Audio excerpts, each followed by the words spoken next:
آج کا پوچھا گیا سوال یہ ہے کہ جراثیم کشی کتنے طریقوں سے ہوتی ہے۔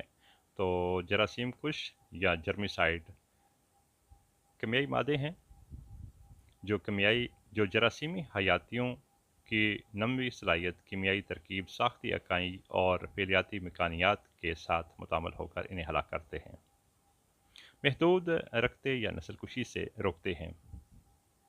20ویں صدی تک یہ طے پا چکا تھا کہ بیشتر امراض جراثیم سے پھیلتے ہیں۔ یہ آگاہی ہونے کے بعد سائنسدان ایسی کیمیائی اشیاء کی تلاش میں لگ گئے جن کی مدد سے جراثیم کو ہلاک کر کے ان سے پھیلنے والے امراض کی روک تھام کی جا سکے۔ اس مقصد کے لیے 3 طریقے استعمال کیے گئے یا 3 مختلف طرح کی ادویات تیار کی گئیں۔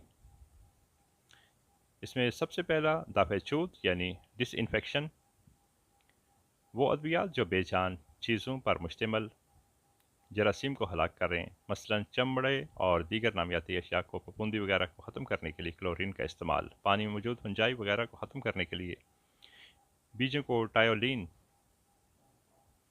سلفون اینالائڈ میں بھگونا۔ اس کے علاوہ مرکیورک ایسڈ، آیوڈین اور کاربالک ایسڈ بھی دافع چھوت کے طور پر استعمال ہوتے ہیں۔ کپڑے اور بستروں میں موجود جراثیم مارنے کے لیے بلیچنگ پاؤڈر CaOCl2 استعمال کیا جاتا ہے۔ دوسرا طریقہ اینٹیسیپٹک یعنی دافع عفونت ہے۔ تکسیدی عمل کی صلاحیت رکھنے والی یہ ادویات جانداروں کی سطح پر موجود جراثیم کو کم کرنے کے لیے تیار کی گئی ہیں، جیسے ہائیڈروجن پر آکسائڈ H2O2 کا آبی محلول، پوٹاشیم پر میگنیٹ KMnO4 کا آبی محلول اور سوڈیم ہائپوکلورائڈ یعنی NaOCl وغیرہ۔ اس کے علاوہ آیوڈین کے محلول بھی دافع عفونت کا کام کرتے ہیں۔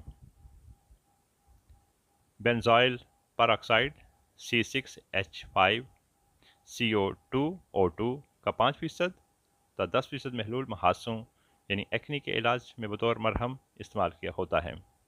تیسرا طریقہ مانع جراثیم یعنی بیکٹیریوسٹیٹک، یہ طریقہ زندہ اجسام سے خارج ہونے والے ایسے کیمیائی اجزاء ہیں جو جسم کے اندر موجود بیکٹیریا کو ہلاک کرنے میں بطور ادویات کام کرتے ہیں۔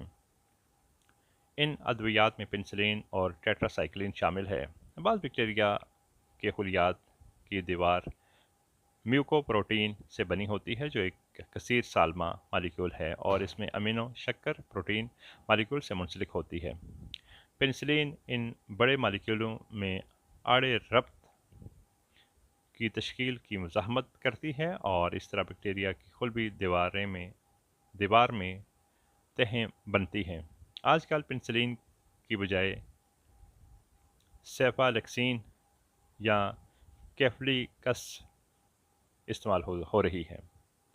اس طرح آرومائسین، ٹیرامائسین اور ٹیٹراسائکلین ایک ہی گروپ کی ادویات ہیں اور یہ چونکہ بہت سے جراثیموں کے خلاف مؤثر ہیں اس لیے وسیع اطلاق کہلاتی ہیں۔